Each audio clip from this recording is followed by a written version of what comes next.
bienvenido, muchas gracias a Librería Editorial Tercios Viejos, por la parte que me corresponde, como conocéis algunos.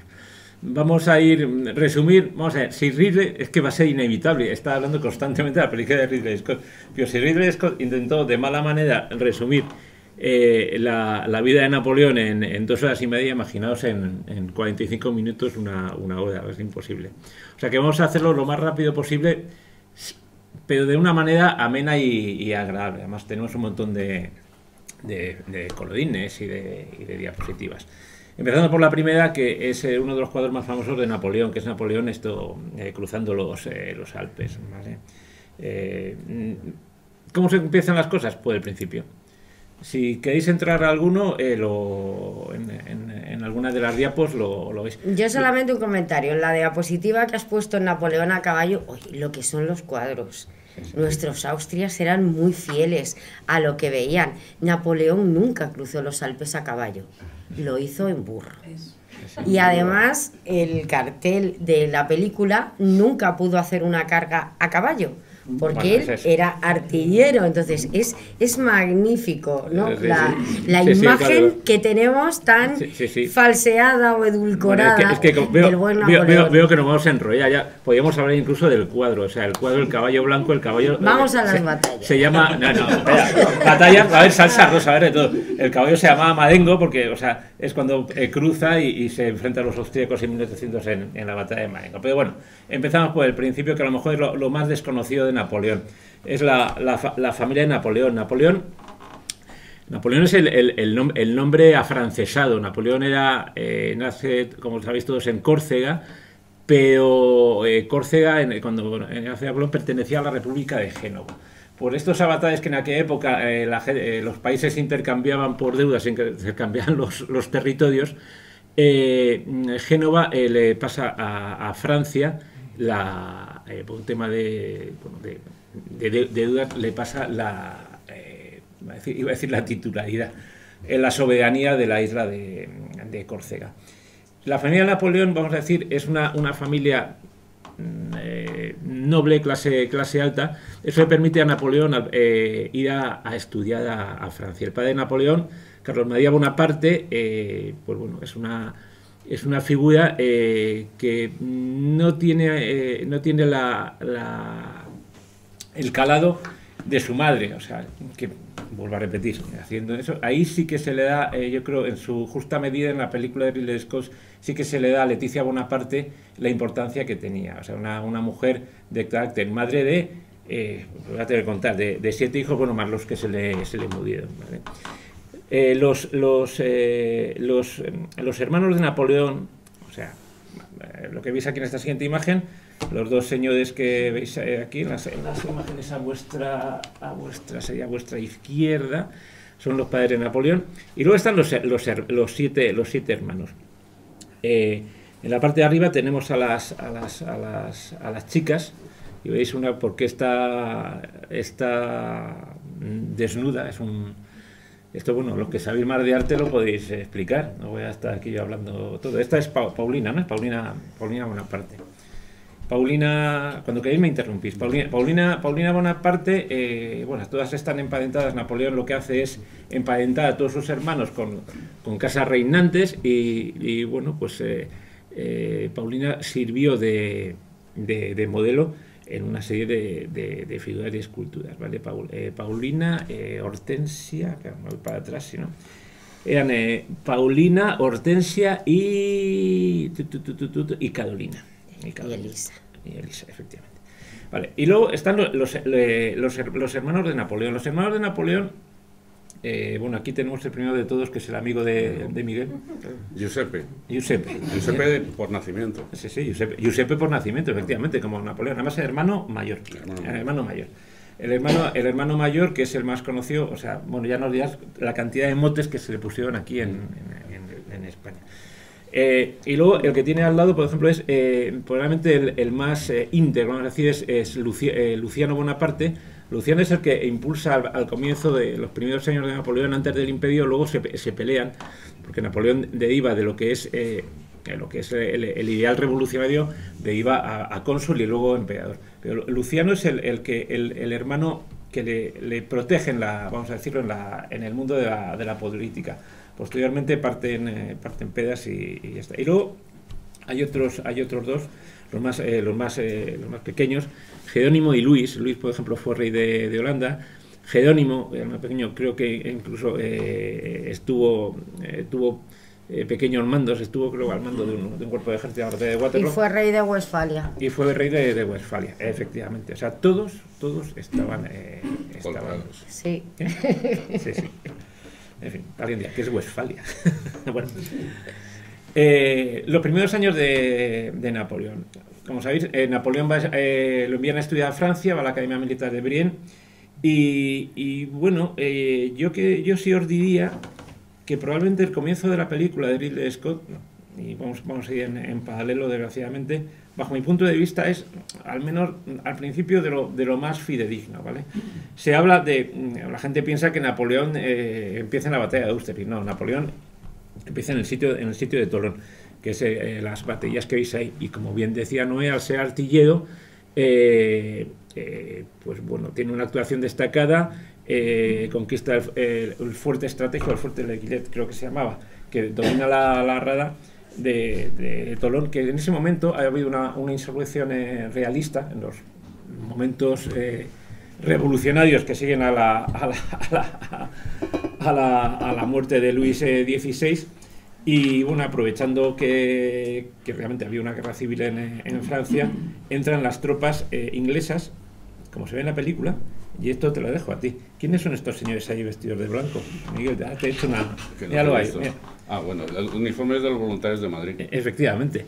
Sí. Lo que no se dice en ningún momento en la película es que en la primera gran batalla importante de Napoleón había tropas españolas en el sitio de Tolón. O sea, no solamente había tropas de tierra, sino que estaba la Armada Española. O sea, eso en ningún momento se dice. Había unos cuantos, yo creo que estaba ahí Churruca o Gravina. O sea, capitanes de barco que posteriormente los encontremos en la batalla de Trafalgar. Y luego hay el pequeño grabado en blanco y negro ahí abajo. Es otra cosa que también sale en la película, es cuando Napoleón, pues bueno, en ese batiburrillo revolucionario de hoy somos amigos y mañana enemigos, le ordenan y con los cañones aplastado una sublevación. Eso le va ganando favores con, en ese momento, la clase dominante. Antes de seguir, pues no podemos hablar de Josefina. Si quieres hablas tú de Josefina, que es la chica. Bueno. Ahora, por cierto, que veáis la Josefina de verdad y la Josefina de la película. No podía evitarlo poner lo mejor de la película. Lo mejor de la película. Resumo muy rápidamente para dejaros a vosotros.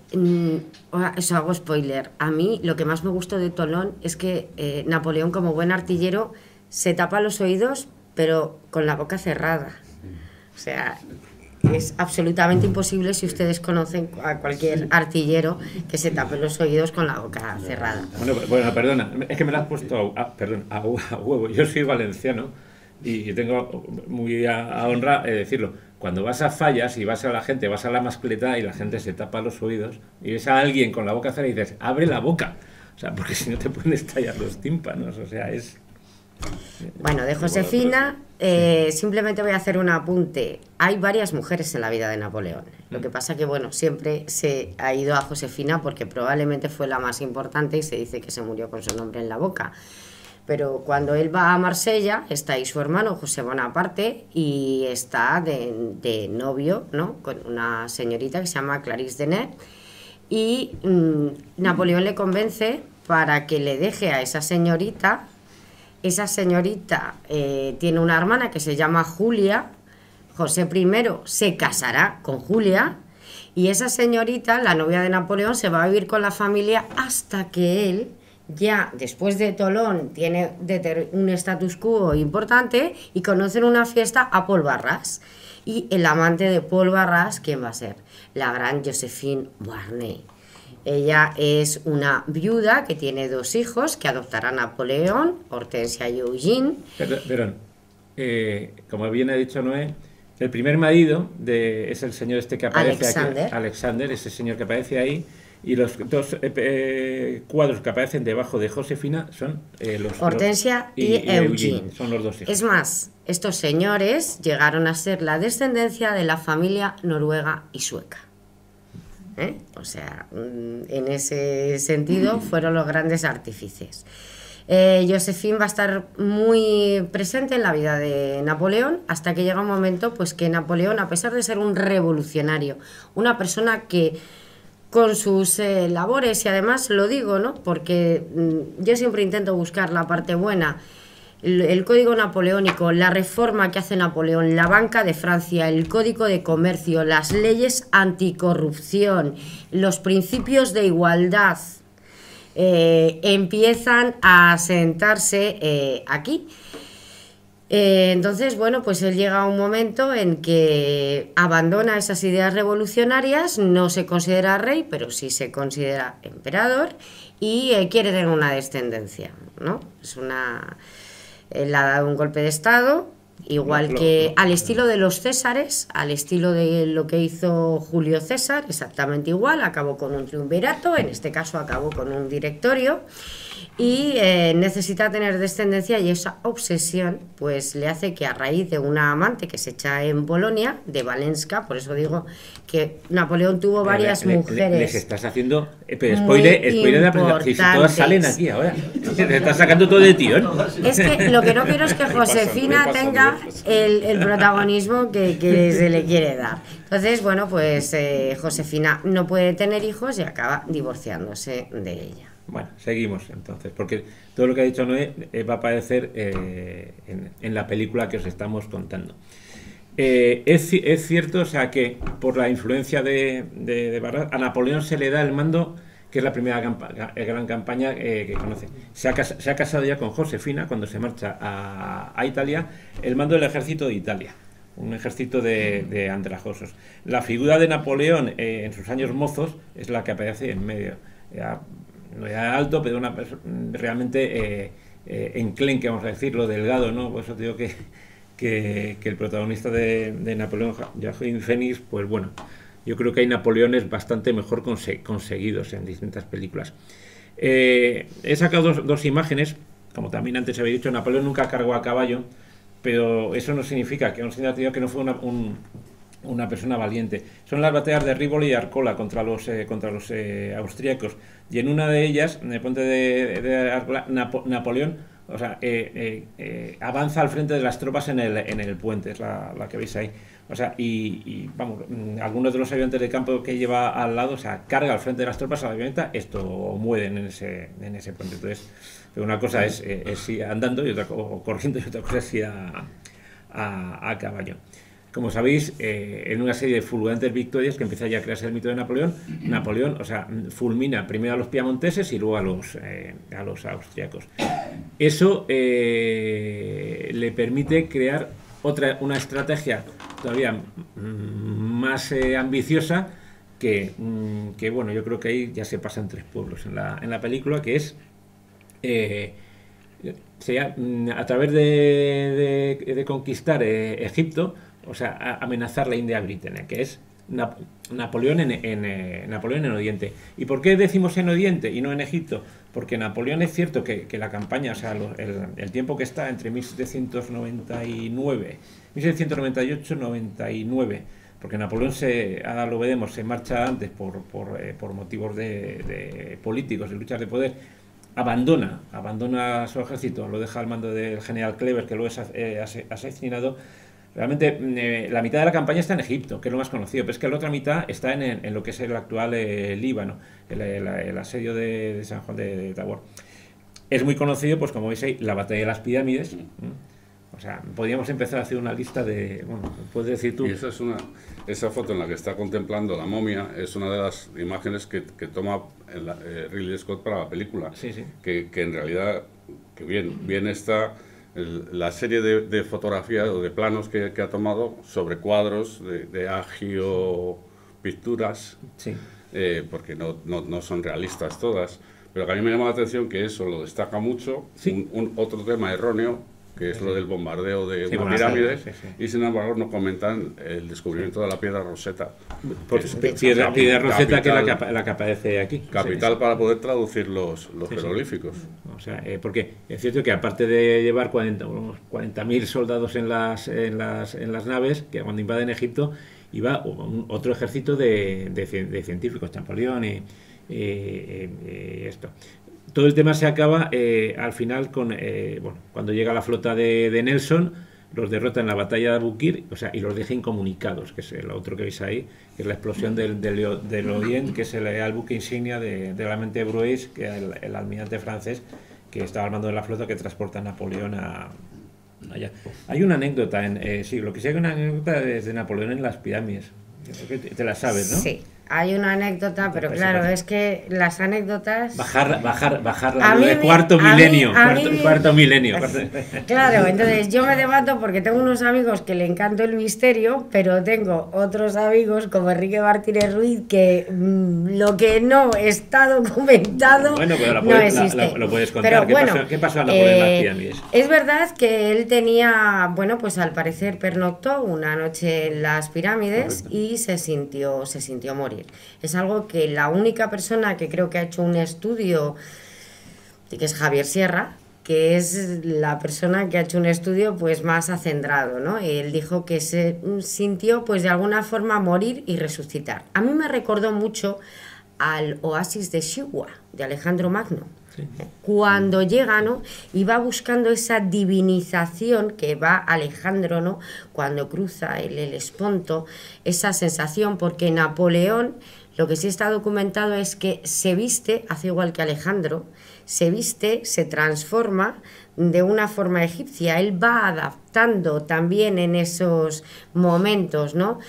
Como queriendo integrar para asumir el mandato. Probablemente sea con ánimo de dar legitimidad a algo, a una campaña militar, ¿no? Que lo intentaba hacer de la mejor manera posible. Bueno, Eso es típico de los monarcas, buscar la legitimidad que no tienen. Exacto. bueno, ¿por dónde empieza la legitimidad? Como os hemos comentado, Napoleón ve que al final en Egipto está aislado, es una aventura exótica. Embarca en dos fragatas, burla el bloqueo británico y vuelve a Francia. Y es lo que comentáis, cuando da ese golpe de estalo al más puro estilo de los Césares. En general hemos procurado colocar aquí los cuadros más conocidos, ¿vale? Entonces sale también ahí en la película, ahí sí que más o menos está, yo creo que bien retratado, ¿no? La entrada, como echa al directorio, y se convierte en cónsul, una especie de triunvirato romano, y él queda como primer cónsul por medio, que es la batalla la batalla de Marengo, donde derrota definitivamente a los austriacos en el norte de Italia, y estamos hablando de 1800, y entramos, yo creo, de los pocos periodos que hay de paz en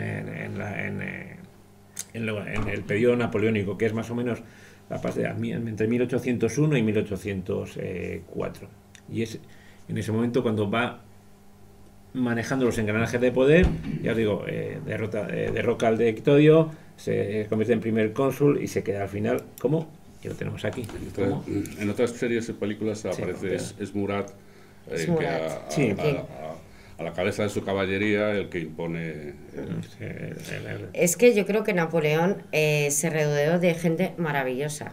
O sea, de gente, si tú ves a Sieyès, a Talleyrand, a Fouché, o sea, es gente que te sobrevive Sí. en la época de la monarquía, en la época napoleónica y esto después, con un poder impresionante. Sí, con las Eso tiene que ser gente fuera de serie, gente con un poder camaleónico, ¿no? O sea, que siga manteniendo el poder en épocas tan distintas, ya te da un indicio de que debía estar rodeada de gente interesante. Lo más anecdótico, como todos sabéis, de la coronación de Napoleón es el Papa Pío VII, que se coge la corona y se autocorona él como emperador, ¿no? Y bueno, luego tuvo las más y sus menos con el papado, con los estados pontificios. Pero Napoleón declara la fe católica en Francia, es una de las reformas que hace. Como primera religión, declara la fe católica en Francia. Y otra cosa que en la película parece que es que él arrebata la corona a Pío VII, no, según las fuentes él lo había hablado perfectamente y eso no fue algo absolutamente espontáneo. Sí, sí. Bueno, como bien ha dicho Noé, o sea, yo he puesto, obviamente, lo que me gusta son las batallitas, yo soy la parte militar. El Imperio Napoleónico, vamos a decir que se compone, lo más conocido es obviamente la parte militar, son sus mariscales. Ahora veremos los que has nombrado tú, lo que hay detrás, que es casi el otro 50% del Imperio Napoleónico. Pero lo que es la parte conocida son los mariscales. Creo que en total nombró 26. Y los primeros mariscales de Francia se nombran al autoproclamarse emperador de 1804. Aquí he puesto algunos de los más conocidos o que te puede dar un poco de idea de que había de todo. Había desde antiguos oficiales, gente, o sea, el más conocido, el bravo entre los bravos, el mariscal Ney, que es el que aparece ahí en grupo completo, vamos a decir, el héroe, ¿no? Y el mártir, que es de los mariscales napoleónicos. Sabéis que después de la batalla de Waterloo acaba siendo fusilado por un consejo de guerra donde algunos de sus antiguos compañeros mariscales, el mariscal Víctor, por ejemplo, ajustan cuentas con él y votan a favor de que lo fusilen, ¿no? Luego Ney posiblemente no era de los mariscales más sabios de Napoleón. El que aparece ahí un poquito más abajo, más calvo, es Davois. Davois es probablemente de los mejores mariscales.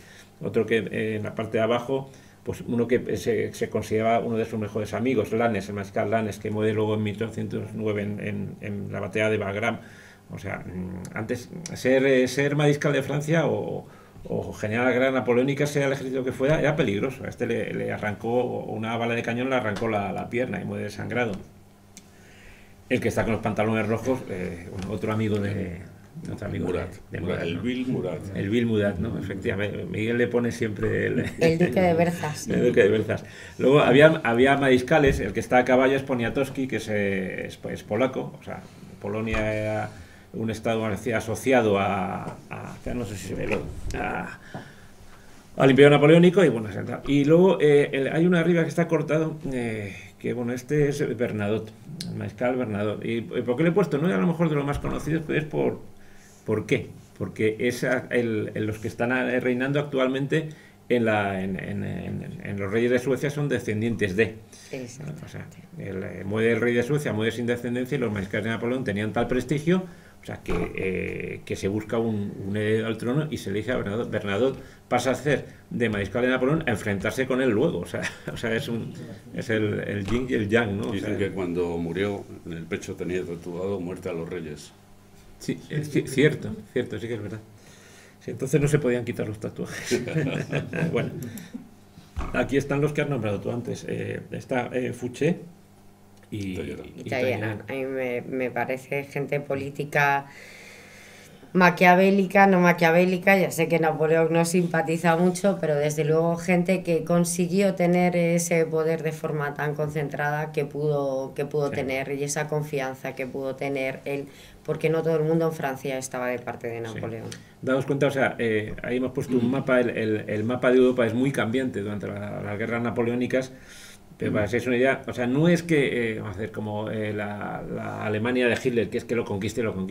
O sea, a lo mejor realmente el Imperio francés como tal era, pues bueno, partes de Italia, los Países Bajos. El resto, en la época de expansión, de máxima expansión napoleónica, son estados asociados o que no es que más que aliarse con Napoleón porque les ha derrotado. Es el caso del Imperio austriaco o el Imperio prusiano. Los que siempre quedan al margen son el Imperio ruso, por un lado, y la pérfida. La línea azul que bordea el continente por arriba y por abajo es la demarcación del bloqueo continental, bloqueo a las mercancías inglesas y de las mercancías europeas a Inglaterra, sí, para agotarles económicamente, ya que no había podido hacerlo militarmente. Con lo cual la línea, porque como dice José Alberto, no fuera propiamente parte del imperio, pero sí eran estados asociados de alguna manera sobre los cuales podría ejercer influencia. Sí. Ya que has hablado venga, te toca el tema naval, bueno, Trafalgar es español, o sea, hablaba un poco tú de... No me digas que no sabes de Trafalgar. No. Bueno, lo que vamos a... O sea, de Trafalgar, todo el mundo conoce la batalla de Trafalgar, tal. pero es la campaña de Trafalgar, ¿por qué se produce? O sea, la idea es inicialmente la invasión de Inglaterra. Ahí lo que ves abajo del retrato de Nelson, al lado está Churruca y Gravina, que son nuestros héroes en esto, es el Camp de Boulogne, creo que se llama, que se produce al norte de Francia, en el Canal de la Mancha, donde Napoleón concentra en 1804, empieza a partir de 1804 a concentrar el ejército para invadir Inglaterra. Pero claro, o sea, para invadir Inglaterra hace falta la flota que le traslade. Efectivamente, entonces lo que se hace inicialmente se trata de engañar a la flota británica y llevarla hacia la zona del Caribe. Para eso el almirante Villeneuve tiene que... la idea es engañar a la flota británica, que Villeneuve vaya hacia el Caribe y vuelva antes de que vuelvan los británicos. Villeneuve es vamos a decir, un pusilánime y no sale de Cádiz, que es donde está. Al final sale tarde y mal, y ya conocemos Sale cuando ya sabe que le van a deponer. Que le van a deponer, sí, porque el almirante, ¿cómo se llamaba? El que venía, no me sale el nombre, Rosily. Muchas gracias. El almirante Rosily es el que luego es el que le dejan atrapado en Cádiz, y realmente la primera, bueno, ahora te estoy haciendo spoiler a ti, la primera victoria de la gran independencia española no es Bailén, es cuando la flota española bloquea y rinde a las supervivientes de la flota francesa que estaban en Cádiz desde la batalla de Trafalgar. Es uno de los reproches que Napoleón le hace a Morla cuando rinde Madrid, que no trató bien a la escuadra de Rosily. Lo mismo que a los vencidos en Bailén. Bueno, sí, eso es una historia truculenta, ¿no? Lo de la isla de Cabrera. De la guerra. Sí, vamos, digo que intentar hacer una película sobre el periodo napoleónico me parece pretencioso. O sea, hablaremos luego, siempre que hacemos alguna conferencia, luego al final hablaremos de películas y de libros, ¿no? Y bueno, ya sabéis que Trafalgar hay dos imágenes, la muerte de Churruca y Nelson que muere. Esa es otra de las cosas famosas. Empezamos 1805, 1806, son los años de las victorias. Austerlitz, primero contra los austrorusos, Jena 1806, Austerlitz contra Prusia, que en ese caso confirma en ese momento su declive militar, el sistema militar prusiano de Federico el Grande. Bueno, hay abajo dos imágenes. Una es la entrega de banderas, General Rapp, que es uno de los ayudantes de Napoleón, vamos, del enorme Estado Mayor que él movía. Podríamos hablar luego sobre las estrategias de Napoleón y cómo manejaba en el campo, ¿no? Se dice que Napoleón siempre fue un buen general, en tanto en cuanto tenía visión del conjunto del campo de batalla. Cuando con los años eso se va expandiendo, o sea, que tú tienes que mandar, dicen que Napoleón empieza a perder el control sobre sus subordinados y sobre la situación. Y luego está, bueno, la famosa escena que se magnifica bastante en la película de Ridley Scott, de los austrorusos huyendo por los lagos helados de Austerlitz, ¿no? Ahí se ven los cañones. ¿Que es cierto? Sí, es cierto. ¿En qué? Si hubo miles de muertos, pues no el lago existe, pero han drenado el lago y ahí no aparecen restos de batalla ninguno. Bueno, dicen que aparecen, pero que no había algo, pero que no había, o sea, y bueno, o sea, ¿por qué huyen por el lago? Bueno, siendo muy sintético, la batalla de Austerlitz es un engaño de Napoleón. Si veis las fichitas azules, es el ejército francés, el rojo son los otros rusos. Lo que Napoleón les incita al ejército de Francisco y de Alejandro, de Francisco emperador de Austria, es a atacar, a envolverle por uno de sus flancos, el flanco derecho, que es precisamente donde están los lagos. Eso hace que la parte central de la línea austrorusa, es la meseta de Pratzen, quede menos defendida, y entonces ataca el centro, los rompe y les envuelve. Al envolverlos, o sea, la manera que tienen de salir es escapando por eso van por los lagos, no es que se habían vuelto locos, no, vamos por el lago, no, es que no tenían otra salida. Bueno, estos son pues imágenes de de las victorias de Napoleón. El único que cargaba realmente es aquí era Murat. Murat era había un montón de buenos generales que había. Murat es el más conocido, había otro, el general Lasalle. Bueno, pues Murat era mariscal, el otro nunca llegó a este. Y bueno, siguiendo, dice, ¿quiénes eran los enemigos de Napoleón? O sea, los enemigos de Napoleón realmente eran los soberanos reinantes en el momento. Aquí tenemos Pedro Francisco, el cuadro con fondo rojo de Austria, el futuro suegro de Napoleón, sí. El que está abajo con aspecto, dice, ¿este señor quién es? Bueno, es que me apetecía colocarlo a los... Esto es el rey Jorge III de Inglaterra, que es una imagen suya en los últimos años y tenía ese aspecto, o sea, estaba totalmente zumbado. ¿Por qué? Porque el que, el que le sucede, Jorge IV, pues va por ahí también. El que realmente maneja los hilos de la política inglesa, en este caso, es William Pitt, que es el primer ministro, el señor. Y el de medio te lo dejo para ti, que es Alejandro... mira, ahí es una cosa que yo no sabía con respecto a la película de Napoleón, así que la historia de Alejandro con Josefina. Bueno, yo no sé hasta qué punto lo daría cierto. Alejandro era un zar de esa todavía Rusia de los zares que no había tocado la Duma ni se había ampliado como luego pasó antes de la revolución bolchevique, y estaba defendiendo un antiguo régimen. Intentó pactar con Napoleón y a pesar de su juventud, pues yo creo que lo hizo bastante bien. Sobre todo en el tema de Rusia, cuando tocó su territorio, pues intentó hacer esa blitzkrieg, ¿no? Esa guerra rápida, esa política de tierra quemada, ¿no? Y parece que le salió la jugada.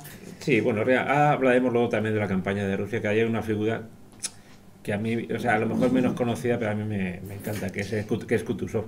No, lo digo... Yo creo que se arredró en Tilsit y luego, evidentemente, jugó sus cartas. Y es cierto, o sea, que yo no, mira que llevo años, me encanta el periodo napoleónico, no sé qué me gusta más, si la guerra de los zulúes o lo napoleónico, estoy así al 50% la guerra colonial. Pero no sabía que, ciertamente, pensé, digo, para otra frivolidad de Ridley Scott, no. Alejandro, cuando llega la primera abdicación, en 1814 llega a la Malmasón y se reúne con Josefina. Claro, automáticamente, ¿por qué? Porque había algo de salsa rosa ahí en medio, o no. Hay un argumento a lo mejor más objetivo, que era que Josefina quería intentar ver si podía que su hijo fuese el que sucedía a Napoleón con el patrocinio de las potencias ganadas. Probablemente eso fue así. Pero es cierto que el zar Alejandro y Josefina se encontraron. Sí, pero también se encontraron la emperatriz Isabel I y Hernán Cortés. O sea que en este sentido hay situaciones cercanas, ¿no? Sí. Y Colón. Y Colón con Isabel. Sí, pero decían que Colón tenía muy mala leche. Bueno, seguimos. Entre 1800 y 1809 son campañas menos conocidas, ojo, donde cada vez hay más tropas, son más sangrientas. Primero en 1807 es contra los rusos, en lo que es Polonium, una campaña durísima, y sigue siempre el mismo patrón. Primero, unas batallas, depende de qué libro lo mires, vamos a decir al menos que acaban en tablas inconclusas. Otros dicen no, que es una derrota de Napoleón. Yo como tal entiendo que no, son casi tablas. En la primera campaña de 1807 contra los rusos, Jan Luques, la primera batalla es sobre la nieve, es durísima, pero luego posteriormente, vamos a decir, mejora el tiempo y los derrota definitivamente en la batalla de Friedland.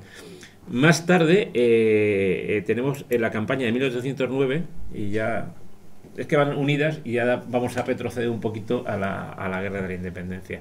Está la batalla, la campaña contra los austriacos. Los austriacos se han rehecho después de la batalla de Austerlitz, han mejorado mucho. Hay un general, curiosamente es hermano del emperador de Austria, es el archiduque Carlos, es un buen estratega que consigue primero en la batalla de Asper, que está al lado de todo esto se produce al lado de Viena, en el Danubio, ¿no? consigue lo mismo, una batalla inconclusa, hace retroceder a los franceses, establece una cabeza de puente, se tienen que retroceder a la isla de Lobo, ahí vemos un puente de Vargas. He puesto aquí, que no sé si lo conocéis, es en Ratisbona, que es durante esa campaña. Dice, oye, ¿Napoleón alguna vez le dio? Pues sí, o sea, tuvo una pequeña herida en el pie, ahí se le ve, bueno, algo, pero, o sea, y montaba a caballo, pero no cargaba a caballo, ¿vale? Y la muerte de Lannes. La muerte de Lannes, que se ve arriba, que es lo que hemos comentado antes, muere precisamente en esa batalla por una bala de cañón. Y posteriormente, o sea, se rehace y los derrota en la batalla de Wagram. Y ahora, tachan, vamos a coger Y digo yo, ¿por qué no haces como en la película? Te saltas a España y luego... Me salto a España y sigues luego tú. lo termino yo. No podemos saltar. Es que voy a derivar vale, mucho. o Vale. vamos Vas a más derivar. rápido. Bueno, venga, pues voy rápido y dejamos... venga, Vale, me parece... sí, Me parece. aceleramos Venga, y aceleramos. dejamos todo el protagonismo a España, que yo Sí. creo que nos lo merece. Esta vez aquí está la gran independencia, es blanco. Bueno, venga, este sigues tú. María Luisa y Napoleón II. Quiere tener una descendencia, además hace un acto político matrimonial, como viene siendo en la historia, típico de las estirpes, y bueno, pues coge a la hija de uno de sus enemigos, con el que ha claudicado. Una niña de 18 años, él ya tiene 40, se aborrecen entre comillas, pero tiene un heredero que será Napoleón II, que vivirá muy poquito y será conocido como el Aguilucho. Sí, no, muere poco futuro. muere de tuberculosis, El rey de Roma. el rey de Roma, pero muere de tuberculosis, o sea, es nieto del emperador de Austria con 21 años en Viena. Ojo, pero el abuelo le reconoció todos los derechos dinásticos, y lo que vemos aquí es cuando Napoleón le dice a Josefina que se van a divorciar.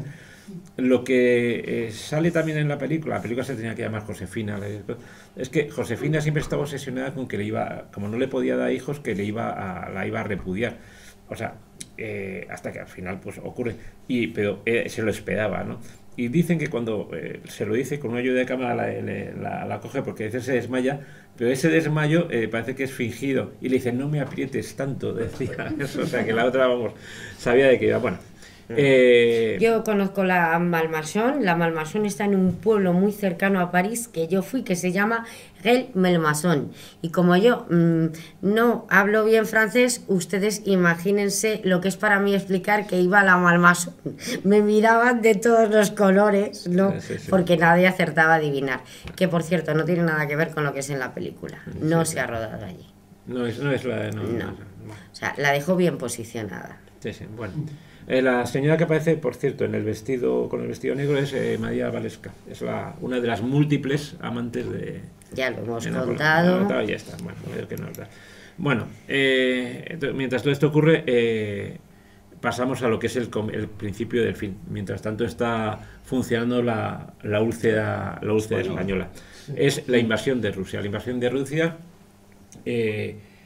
Napoleón dice, solamente puede quedar uno, y entonces en 1812 con un ejército cercano a los 600.000 hombres, es de la edad moderna, o sea, si quitamos las cifras que se manejan, pero esas ya son más discutibles del imperio persa, ¿no? Decía, no, contra Alejandro 1 millón de persas y tal, pero bueno, o sea, desde que se tiene conocimiento, o sea, nadie había reunido un tamaño ejército. Ojo, de ese ejército, a lo mejor 250.000 son prusianos o austriacos. Sigue un poco la misma idea que hizo Hitler, o sea, prácticamente un grupo de ejército centro, o sea, uno que iba al norte y otro un poco más al sur, ¿no? El central es donde va Napoleón. Se produce una de las batallas más sangrientas, si no la más sangrienta en proporción del ratio que puedes hacer de bajas, que es la batalla de Bodino, donde ahí ya se nota un poco que va declinando el genio de Napoleón. O sea, acaba en unos ataques frontales monumentales contra una serie de reductos, o sea, que tenían los rusos. O sea, es brutal. La consecuencia de todo eso es la entrada en Moscú. Este señor que aparece ahí tan feo y tal, para mí es un personaje que me encanta, que es el general Kutuzov. Kutuzov es un súper veterano, un general ruso del siglo XVIII. O sea, con respecto a cómo imaginamos a un ruso, pues un ruso da igual que sea el general Kutuzov o un mariscal ruso de la segunda, o sea, un tío gordote, que le gusta el vodka, con el buen comer, bueno, ese era Kutuzov. Kutuzov, hay una anécdota en la batalla de Austerlitz, o sea, que cuando están los generales austriacos diciendo, tenemos una estrategia maravillosa, Kutuzov está dormido, o se duerme, o sea, tal cual, o sea, porque dicen y tal, dice, si es que me da igual, dice, os van a dar por, o sea, hace una frase como diciendo, allá ellos, o sea, y ya está. Entonces, pero Kutuzov es una persona de probada experiencia, había luchado contra los turcos, y es el artífice de decir, oye, nos retiramos. Y Napoleón entra en Moscú, cosa por ejemplo que Hitler no consiguió. Napoleón está en Moscú escasamente mes y medio, 2 meses. Lo que es famoso es el incendio de Moscú. ¿Por qué se produce el incendio? O sea, hay versiones. Los rusos dicen que es que los franceses estaban borrachos y hasta que probablemente lo estuviesen. Y además metían los caballos en las iglesias, o sea, y saquearon todo lo que quisieron. Pero yo creo que realmente había incendiarios. O sea, yo, si me deis mi opinión, está. Ahí salen fusilamientos. Los franceses lo arreglaban todo. ¿Qué te voy a contar? No sé, es una política de tierra quemada. Los testigos de aquella campaña comentan que detuvieron a incendiarios y que pillaban a gente con tal, pero eso puede ser verdad o puede ser que era una forma de echar la culpa a otros. Sí, a otros. Y además Moscú era todo madera. Sí, bueno, en aquella época poca piedra, salvo palacios. El caso es que Napoleón intenta negociar con Alejandro se niega, o sea, firman una paz, un armisticio, y Napoleón no le queda más remedio que iniciar la retirada. La retirada de Rusia es un auténtico desastre. De los 600.000 soldados que inician en la primera de 1812 la invasión, a final de 1812 los que llegan a la frontera de Polonia, estamos hablando escasamente de 40.000 soldados. Se han ido quedando por el camino. Hay un mapa, que no me acuerdo el nombre, es un mapa gráfico donde sale como en función de las cifras cómo se no me sale el nombre. El diagrama es como una especie de gráfico de barras, sí, y se ve cómo va reduciéndose en la línea de ejes, tiene cómo va pasando el tiempo, y en el ordenador ese es el número de hombres, y vas viendo cómo va, o sea, hasta se queda una línea fija. Entonces, ¿qué es lo que ocurría? Bueno, pues ahí ves, o sea, el rezagado que quedaba, venían los cosacos a caballo y se lo llevaban por delante.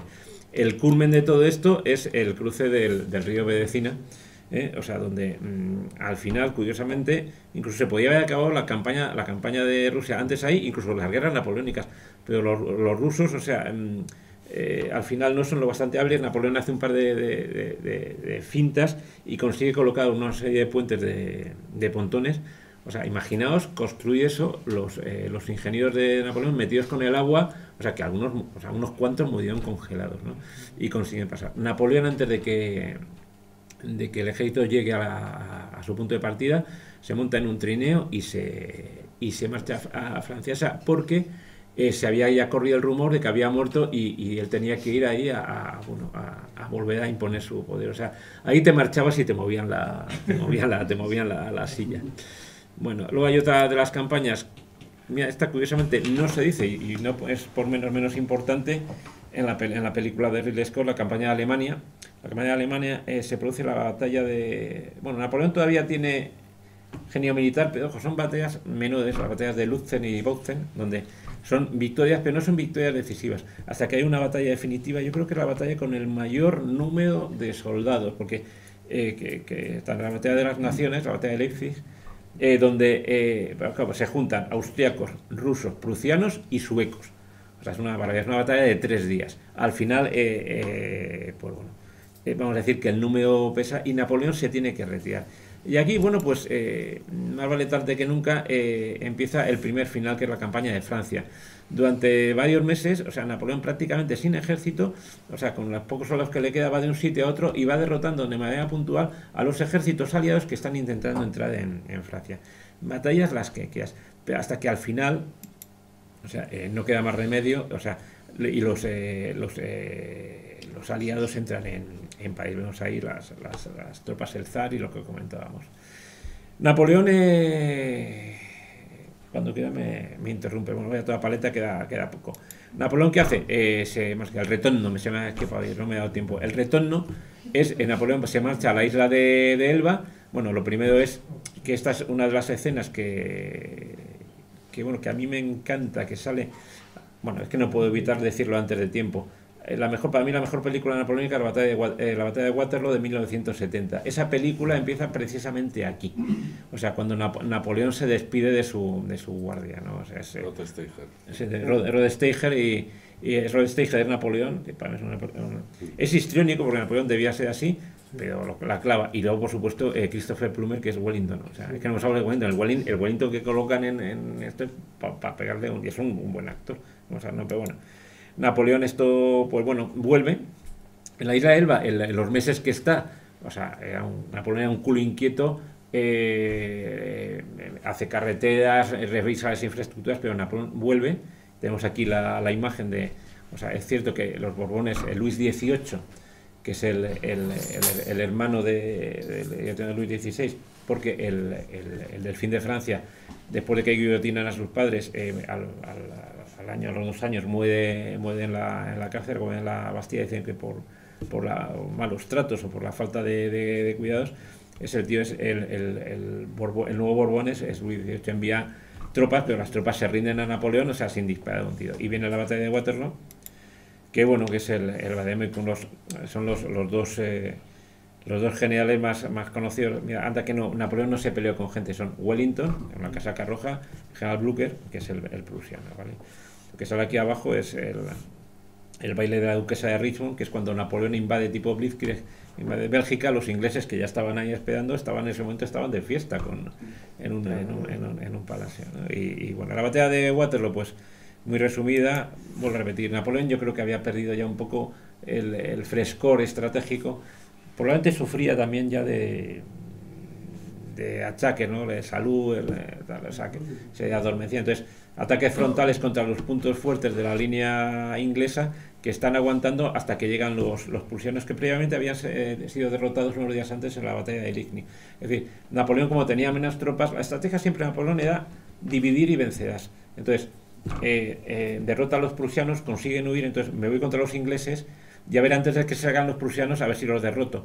El problema es que no consigue, en Waterloo no consigue quebrar la defensa inglesa, el castigo de Hougomont, la Yesan, bueno, las famosas cargas de caballería de los Scoturace, la muerte del general Ponsonby, que le pillan los lanceros en un charco. Bueno, es una